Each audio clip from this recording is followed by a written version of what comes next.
ನನ್ನ ತಾಯಿ ಪ್ರತಿ ಸಲ ಹೇಳುತ್ತಾಳೆ, ನಿನ್ನ ಅಪ್ಪನ ಹತ್ತಿರ ಹೋಗಬೇಡ, ನೀನು ದೊಡ್ಡವಳಾಗಿದ್ದೀಯ, ಅವನು ನಿನ್ನನ್ನು ಕೆಟ್ಟದಾಗಿ ಬಳಸಿಕೊಳ್ಳುತ್ತಾನೆ.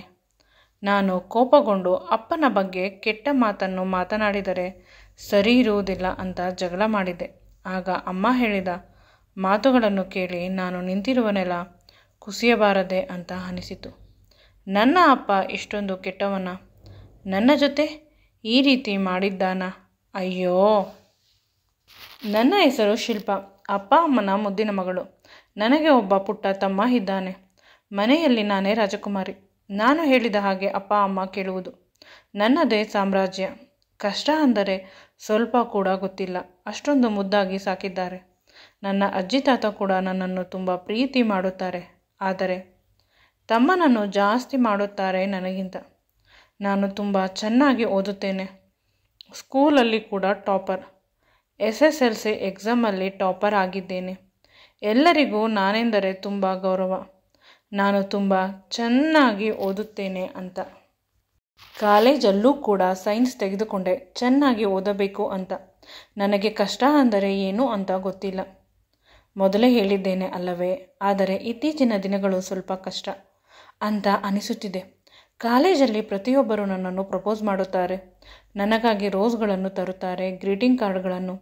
ಇನ್ನು ಕೆಲವರು ಕಾಫಿಗೆ ಟೀಗೆ ಹೋಗೋಣ ಅಂತ. ನನಗೆ ಅದೆಲ್ಲ ಇಷ್ಟವಿಲ್ಲ. ಆದರೆ ಅವರು ನನ್ನನ್ನು ಬಿಡುವುದಿಲ್ಲ. ಒಂದು ಹುಡುಗ ಅಂತೂ ಬೆಳಿಗ್ಗೆ ಹೋದ ಸಮಯದಿಂದಲೂ ಸಂಜೆ ಬರುವವರೆಗೂ ನನ್ನ ಹಿಂದೆ ಇರುತ್ತಾನೆ. ತುಂಬ ಕಿರಿಕಿರಿ. ಮನೆಯಲ್ಲಿ ಹೇಳಿದರೆ ಅಪ್ಪ ಅಮ್ಮ ತುಂಬ ಬೇಸರ ಮಾಡಿಕೊಳ್ಳುತ್ತಾರೆ. ಆನಂತರ ಕಾಲೇಜ್ ಚೇಂಜ್ ಮಾಡುತ್ತಾರೆ. ಈ ಕಾಲೇಜ್ ಈ ಊರಿನಲ್ಲಿ ಟಾಪ್ ಕಾಲೇಜ್. ಇದನ್ನು ಬಿಟ್ಟು ನಾನು ಬೇರೆ ಕಾಲೇಜಿಗೆ ಸೇರುವ ಪ್ರಮೇಯವೇ ಇಲ್ಲ. ಇಲ್ಲಿ ಓದಿದವರೆಲ್ಲ ಒಳ್ಳೆಯ ಪೊಸಿಷನ್ಗೆ ಹೋಗುತ್ತಾರೆ. ಈಗ ಏನು ಮಾಡುವುದು ಅಂತ ತಿಳಿಯದೆ ನಾನು ಸುಮ್ಮನಾದೆ. ಕಾಲೇಜಲ್ಲಿ ಕಂಪ್ಲೇಂಟ್ ಮಾಡಿದರೆ ಇನ್ನೂ ನನಗೆ ತೊಂದರೆ ಮಾಡುತ್ತಾರೆ. ರೋಡಿನಲ್ಲೇ ಒಬ್ಬಳೇ ಹೋಗುವುದು ಬರುವುದು ಇನ್ನೂ ಕಷ್ಟ. ನನ್ನ ಸೌಂದರ್ಯವೇ ನನಗೆ ದೊಡ್ಡ ಶಾಪವಾಗಿದೆ. ನನ್ನ ಗೆಳತಿಯರಿಗೆ ಇಷ್ಟೊಂದು ಕಷ್ಟವಿಲ್ಲ. ಎಲ್ಲರಿಗಿಂತ ನಾನೇ ತುಂಬ ಸುಂದರವಾಗಿದ್ದೇನೆ ಅಂತ ಹುಡುಗರು ಹೇಳುತ್ತಾರೆ. ಮನೆಯಲ್ಲೂ ಕೂಡ ಇತ್ತೀಚೆಗೆ ಅಪ್ಪ ಅಮ್ಮ ತುಂಬ ಜಗಳ ಮಾಡುತ್ತಿರುತ್ತಾರೆ. 2-3 ದಿನಗಳು ಅಮ್ಮ ಊಟ ಮಾಡುವುದಿಲ್ಲ. ಅಮ್ಮನಿಗೆ ಹಠ ಜಾಸ್ತಿ. ಅಪ್ಪ ತುಂಬ ಒಳ್ಳೆಯವರು. ಏನೇ ಆದರೂ ಪದೇ ಪದೇ ಹೋಗಿ ಅಮ್ಮನನ್ನು ಸಮಾಧಾನ ಮಾಡುತ್ತಾರೆ. ಜಗಳ ಮಾಡಿದಾಗಲೆಲ್ಲ ನನ್ನನ್ನು ಬಂದು ಗಟ್ಟಿಯಾಗಿ ತಬ್ಬಿಕೊಂಡು ಅಳುತ್ತಾಳೆ. ನಾನು ನಿನಗೆ ಮೋಸ ಮಾಡಿದೆ, ನನ್ನನ್ನು ಕ್ಷಮಿಸು. ನಿನ್ನ ಅಮ್ಮ ತುಂಬ ಕೆಟ್ಟವಳು. ಅದರ ಜೊತೆಗೆ ಗೊಳೋ ಅಂತ ಅಳುತ್ತಾಳೆ. ಅವಳ ಪ್ರತಿಕ್ರಿಯೆಯಿಂದ ನಾನು ಕುಗ್ಗಿ ಹೋಗಿದ್ದೇನೆ. ವಿಷಯ ತಿಳಿಯದೆ ನನ್ನ ಬಗ್ಗೆ ನನ್ನ ವಿಷಯದಲ್ಲಿ ಏಕೆ ಕೋಪ ಮಾಡಿಕೊಳ್ಳುತ್ತೀಯಾ ಅಂತ ಹೇಳಿದರೆ ನಾನೇನು ಹೇಳಲಿ ಅಲ್ಲವೇ? ಅಪ್ಪನ ಬಳಿ ಅಮ್ಮನ ಹತ್ತಿರ ಕೇಳಿದರೆ ಅವಳು ಇತ್ತೀಚೆಗೆ ಚಿಕ್ಕ ಚಿಕ್ಕ ವಿಷಯಕ್ಕೆ ಕೋಪ ಮಾಡಿಕೊಳ್ಳುತ್ತಾಳೆ. ನಿನ್ನ ವಿಷಯದಲ್ಲಿ ತುಂಬ ಪ್ರೊಟೆಕ್ಟಿವ್. ನೀನು ಕಾಲೇಜಿಗೆ ಹೋಗುತ್ತೀಯಾ ಅಲ್ಲವೇ? ಯಾರನ್ನಾದರೂ ಪ್ರೀತಿಸುತ್ತೀಯಾ ಅಂತ ಅವಳಿಗೆ ಭಯ ಅಷ್ಟೇ. ನಾನು ಬುದ್ಧಿ ಹೇಳಿದರೂ ಕೂಡ ಕೇಳುವುದಿಲ್ಲ. ಅಮ್ಮನ ಮಾನಸಿಕ ಆರೋಗ್ಯ ದಿನದಿಂದ ದಿನಕ್ಕೆ ಹದಗೆಡುತ್ತಿದೆ. ಹೌಸ್ ವೈಫ್ಗಳಿಗೆ ಇದು ಸಾಮಾನ್ಯವಾಗಿ ಇರುವ ಸಮಸ್ಯೆ. ಮೆಂಟಲ್ ಹೆಲ್ತ್ ಚೆನ್ನಾಗಿ ಇರುವುದಿಲ್ಲ. ಏಕೆಂದರೆ ಮನೆ ಮಕ್ಕಳು ಅಂತ ಮಾಡಿ ಅವರನ್ನು ಅವರು ತುಂಬ ಕೇರ್ ಮಾಡಿಕೊಂಡಿರುವುದಿಲ್ಲ. ಅಮ್ಮನ ಬಳಿ ಒಂದು ದಿನ ಸಮಾಧಾನವಾಗಿದ್ದಾಗ ಮಾತನಾಡಿದೆ. ಚಿಕ್ಕ ಚಿಕ್ಕ ವಿಷಯಕ್ಕೆ ಕೋಪ ಮಾಡಿಕೊಳ್ಳಬೇಡ. ನಾನು ನನ್ನನ್ನು ಕಾಪಾಡಿಕೊಳ್ಳುತ್ತೇನೆ ಕಾಲೇಜಿನಲ್ಲಿ. ತಮ್ಮನ ಬಗ್ಗೆ ಚಿಂತಿಸು. ಅವನು ಓದಬೇಕು, ಸರಿಯಾಗಿ ಓದುತ್ತಿಲ್ಲ. ಹುಡುಗರ ಜೊತೆ ಸೇರಿ ಹಾಳಾಗುತ್ತಿದ್ದಾನೆ. ಯಾವಾಗಲೂ ಕ್ರಿಕೆಟ್ ಅಂತ ಗ್ರೌಂಡಲ್ಲಿ ಇರುತ್ತಾನೆ. ಲಾಸ್ಟ್ ಟೈಮ್ ಎಕ್ಸಾಮಲ್ಲಿ ತುಂಬ ಕಡಿಮೆ ಮಾರ್ಕ್ಸ್ ಬಂದಿದೆ. ಅವನ ಬಗ್ಗೆ ಯಾಕೆ ನೀನು ಚಿಂತೆ ಮಾಡುವುದಿಲ್ಲ? ಯಾವಾಗಲೂ ನನ್ನ ಬಗ್ಗೆ ಯೋಚನೆ ಮಾಡುತ್ತೀಯಾ? ನಾನು ಹುಡುಗಿ ಅಂತನಾ? ಅಷ್ಟೊಂದು ಹೆದರಬೇಡ. ನಿನ್ನ ಮಗಳು ನಿನ್ನಂತೆ ತುಂಬ ಸ್ಟ್ರಾಂಗ್. ಯಾರು ಬಂದರೂ ಅವರನ್ನು ಹೊಡೆದು ಓಡಿಸುತ್ತಾಳೆ. ನೀನು ಧೈರ್ಯವಾಗಿರು ಅಂತ ಅಮ್ಮನನ್ನು ಗಟ್ಟಿಯಾಗಿ ತಬ್ಬಿಕೊಂಡೆ. 2 ಕ್ಷಣದಲ್ಲಿ ಅವಳ ಕಣ್ಣೀರು ನನ್ನ ಬೆನ್ನ ಮೇಲೆ ಬಿದ್ದಿತು. ಅಮ್ಮ ಅಳುತ್ತಿದ್ದಾಳೆ ನನ್ನ ಮಾತುಗಳಿಂದ. ಅವಳಿಗೆ ಸಮಾಧಾನ ಬಂದಿಲ್ಲ. ಏನಾದರೂ ವಿಷಯ ಇದ್ದರೆ ಹೇಳು ಅಂತ ಪದೇ ಪದೇ ಕೇಳಿದರೂ ಅವಳು ಹೇಳಲಿಲ್ಲ. ಮನಸ್ಸಿಗೆ ಅನಿಸಿತು, ಅಮ್ಮ ಯಾವುದೋ ದೊಡ್ಡ ವಿಷಯವನ್ನು ನನ್ನಿಂದ ಮುಚ್ಚಿಡಲು ಪ್ರಯತ್ನಿಸುತ್ತಿದ್ದಾಳೆ. ಆದರೆ ಅವಳಿಗೆ ಆಗುತ್ತಿಲ್ಲ. ನನ್ನ ಫ್ರೆಂಡ್ನ ಅಮ್ಮ ಮೆಡಿಟೇಷನ್ ಕ್ಲಾಸನ್ನು ನಡೆಸುತ್ತಿದ್ದರು. ಅಲ್ಲಿಗೆ ಅಮ್ಮನನ್ನು ಜಾಯಿನ್ ಮಾಡಿಸಿದೆ. ಈಗ ಜಗಳಗಳು ಕಡಿಮೆ ಆಗುತ್ತದೆ. ಆದರೆ ಅಮ್ಮ ಸೈಲೆಂಟ್ ಆಗಿ ಇರುತ್ತಾಳೆ ಅವಳ ಪ್ರಪಂಚದಲ್ಲಿ. ಮೊದಲ ರೀತಿಯ ಅಮ್ಮ ಅಲ್ಲ. ನಾನು ಚಿಕ್ಕವಳಾಗಿದ್ದಾಗ ತುಂಬ ಖುಷಿಯಾಗಿರುತ್ತಿದ್ದಳು. ನಾನು ದೊಡ್ಡವಳಾದ ಮೇಲೆ ದಿನದಿಂದ ದಿನಕ್ಕೆ ಅವಳ ಭಯ ಹೆಚ್ಚಾಗುತ್ತಿದೆ. ಇತ್ತೀಚೆಗೆ ಅವಳು ಅಪ್ಪನ ಜೊತೆ ಮಲಗುವುದಿಲ್ಲ. ರಾತ್ರಿ ಹೊತ್ತು ನನ್ನ ರೂಮಿಗೆ ಬಂದು ನನ್ನನ್ನು ಗಟ್ಟಿಯಾಗಿ ತಬ್ಬಿಕೊಂಡು ಮಲಗುತ್ತಾಳೆ. ಕೇಳಿದರೆ ಏನೂ ಮಾತನಾಡುವುದಿಲ್ಲ. ಡಾಕ್ಟರ್ ಹತ್ತಿರ ಅಪಾಯಿಂಟ್ಮೆಂಟ್ ತೆಗೆದುಕೊಂಡೆ. ಅವರು ಕೂಡ ಅದೇ ಮಾತನ್ನು ಹೇಳಿದರು. ನಿನ್ನ ಅಮ್ಮ ತುಂಬ ಸ್ಟ್ರಾಂಗ್, ಆ ರೀತಿ ವೀಕ್ ಏನೂ ಅಲ್ಲ. ಆದರೆ ಯಾವುದೋ ಒಂದು ವಿಷಯವನ್ನು ಯಾರ ಬಳಿಯೂ ಶೇರ್ ಮಾಡಿಕೊಳ್ಳಲು ಇಷ್ಟಪಡುತ್ತಿಲ್ಲ. ಅವಳ ಮನಸ್ಥಿತಿ ಆ ರೀತಿ ಆಗಿದೆ. ಮೊದಲ ಬಾರಿ ಅಲ್ಲವೇ ಸ್ವಲ್ಪ ಮುಜುಗರ. ಎರಡನೇ ಬಾರಿ ಎಲ್ಲವನ್ನು ಹೇಳುತ್ತಾಳೆ. ನೀನು ಹೆದರಬೇಡ, ಧೈರ್ಯವಾಗಿರು. ನಿನ್ನ ಅಮ್ಮನನ್ನು ನಾನು ಚೆನ್ನಾಗಿ ನೋಡಿಕೊಳ್ಳುತ್ತೇನೆ. ಈ ಟ್ಯಾಬ್ಲೆಟ್ಸ್ ಖಾಲಿಯಾದಾಗ ಪುನಃ ಕರೆದುಕೊಂಡು ಬಾ ಅಂತ ಹೇಳಿದರು. ಅಮ್ಮ ಹೊರಗಡೆ ಬಂದ ತಕ್ಷಣ ಏನೋ ಅಂತ ಪ್ರಶ್ನೆ ಮಾಡಿದಳು ಕಣ್ಣುಗಳಲ್ಲಿ. ಆಗ ನಾನು ನಗುತ್ತಾ, ನೀನು ಚಿಕ್ಕ ಚಿಕ್ಕ ವಿಷಯಕ್ಕೆ ಕೋಪ ಮಾಡಿಕೊಳ್ಳುತ್ತೀಯಂತೆ. ಅದನ್ನು ಕಡಿಮೆ ಮಾಡಿದರೆ ಇನ್ಯಾವುದೇ ಸಮಸ್ಯೆ ಇಲ್ಲ ಅಷ್ಟೇ ಡಾಕ್ಟರ್ ಹೇಳಿದ್ದು. ಧೈರ್ಯವಾಗಿರು, ನಾನಿರುವೆ ನಿನ್ನ ಜೊತೆ ಅಂತ ಅಮ್ಮನನ್ನು ಗಟ್ಟಿಯಾಗಿ ತಬ್ಬಿಕೊಂಡೆ. ಹೊರಗೆ ಇದ್ದರೆ ಅಮ್ಮ ನೆಮ್ಮದಿಯಾಗಿ ಇರುತ್ತಾಳೆ. ಮನೆಗೆ ಬಂದ ತಕ್ಷಣ ಯಾವುದೋ ಒಂದು ಭಯ ಅವಳನ್ನು ಕಾಡುತ್ತದೆ. ನಿಧಾನವಾಗಿ ನನ್ನ ಬಾಲ್ಯದಿಂದಲೂ ಅಮ್ಮನನ್ನು ನೆನಪಿಸಿಕೊಂಡೆ. ಹೌದು, ಅಮ್ಮ ನನ್ನ ವಿಷಯದಲ್ಲಿ ಓವರ್ ಪ್ರೊಟೆಕ್ಟಿವ್. ತಮ್ಮನನ್ನು ಅವಳು ಕೇರ್ ಮಾಡುವುದೇ ಇಲ್ಲ. ತುಂಬ ಬಾರಿ ಅವನು ಜಗಳ ಮಾಡುತ್ತಿದ್ದ. ನಿನಗೆ ಅಕ್ಕ ಒಬ್ಬಳೇ ಮಗಳು ಅಲ್ಲವೇ, ನಾನು ನಿನ್ನ ಪಾಲಿಗೆ ಏನೂ ಅಲ್ಲ ಅಂತ ಅಳುತ್ತಿದ್ದ. ಆಗಲೂ ಕೂಡ ಅಮ್ಮ ನನ್ನನ್ನೇ ಗಟ್ಟಿಯಾಗಿ ತಬ್ಬಿಕೊಳ್ಳುತ್ತಿದ್ದಳು. ಅವಳ ಮನಸ್ಸಿನಲ್ಲಿ ಏನಿದೆ ಅಂತ ನಾನು ಯೋಚಿಸುತ್ತಿರಲಿಲ್ಲ. ಏಕೆಂದರೆ ಅಮ್ಮ ತಮಾಷೆಗೆ ಮಾಡುತ್ತಿರಬಹುದೇನೋ ಅಂತ ಅಂದುಕೊಂಡಿದ್ದೆ. ಈಗ ನಡೆಯುತ್ತಿರುವ ಬದಲಾವಣೆಗಳನ್ನು ನೋಡಿದರೆ ಅಮ್ಮ ಮೊದಲಿನಿಂದಲೂ ಅದೇ ರೀತಿ. ಏನೋ ನನ್ನನ್ನು ಕಂಡರೆ ಪ್ರೀತಿ ಜಾಸ್ತಿ, ಅದಕ್ಕಿಂತ ಹೆಚ್ಚಾಗಿ ಓವರ್ ಪ್ರೊಟೆಕ್ಟಿವ್. ಅವಳಿಗೆ ನಾನು ಎಂದೆಂದಿಗೂ ಚಿರಋಣಿ. ಮನೆಗೆ ಬಂದ ಮೇಲೆ ಪುನಃ ಅವಳು ಅಪ್ಪನ ಜೊತೆ ಜಗಳ ಮಾಡುತ್ತಾಳೆ.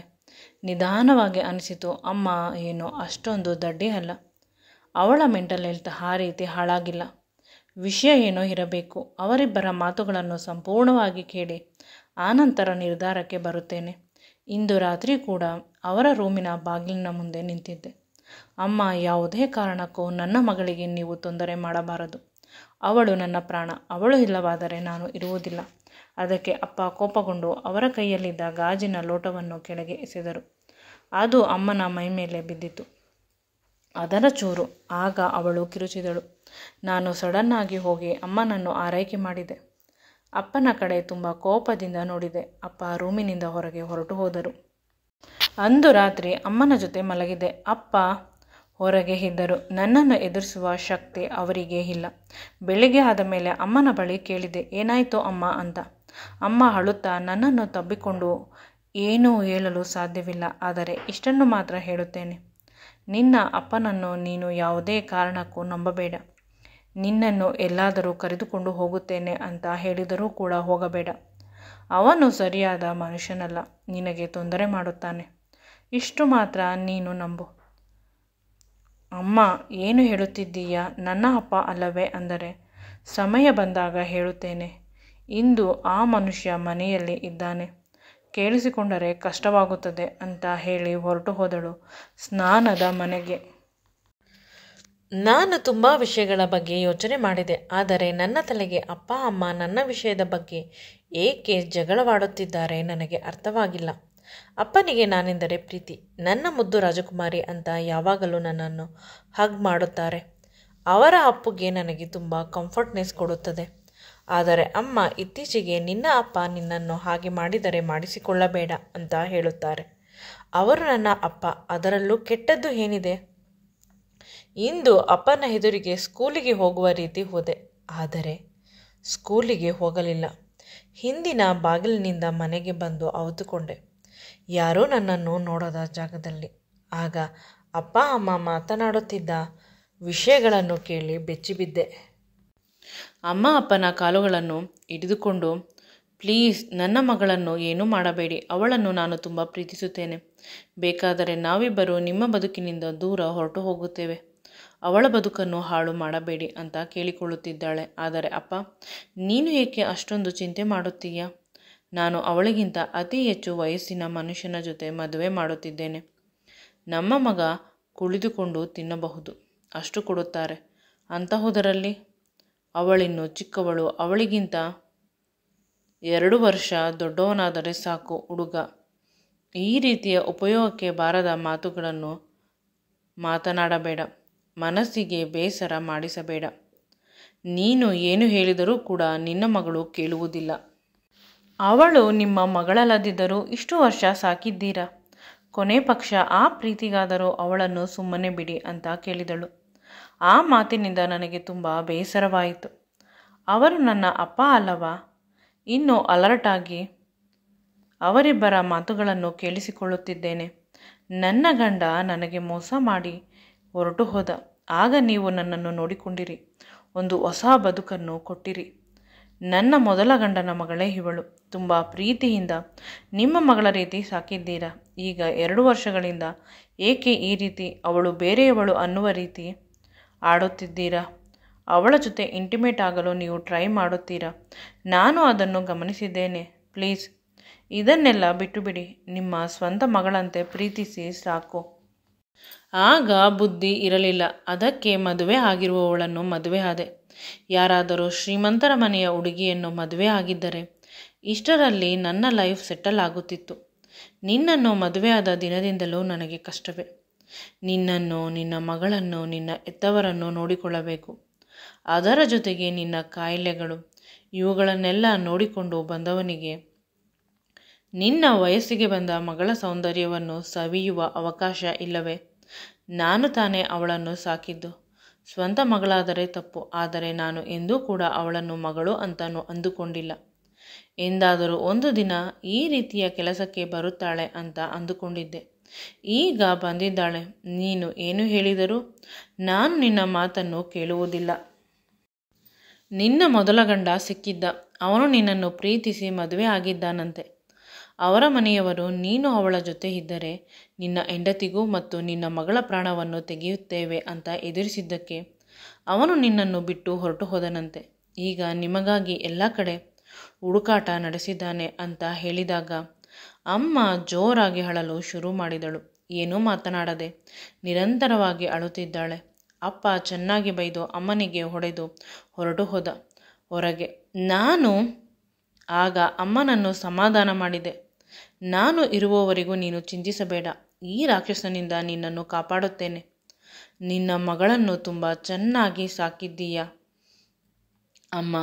ನನಗೆ ನನ್ನ ಸ್ವಂತ ಅಪ್ಪನ ಅಡ್ರೆಸ್, ಫೋಟೋ ಇದ್ದರೆ ಕೊಡು.